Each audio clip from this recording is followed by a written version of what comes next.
Hello दोस्तों, आज मैं आप सबको बताने वाला हूँ भोजपुरी फिल्म इंडस्ट्री के सुपरस्टार दिनेश लाल यादव उर्फ निरहुआ जी का एक ऐसी फिल्म के बारे में जिस फिल्म का नाम है मेरे हस्बैंड की शादी। जी हाँ दोस्तों, मेरे हस्बैंड की शादी फिल्म का प्रोड्यूसर है जयंत घोष जी और डायरेक्टर है मंजुल ठाकुर जी।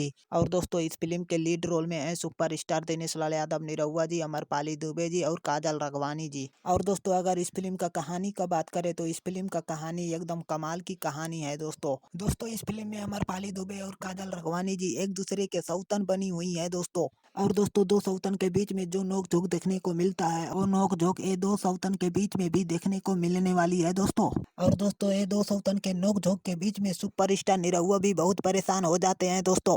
और दोस्तों, अगर इस फिल्म का गाना का बात करें तो इस फिल्म में काफी अच्छा अच्छा गाना भी रखा गया है दोस्तों। चलिए दोस्तों, इस फिल्म का रिव्यू यहीं पर ख़त्म करते हैं। अगर इस फिल्म का रिव्यू अच्छा लगा हो तो लाइक, कमेंट और सब्सक्राइब जरूर करिएगा दोस्तों।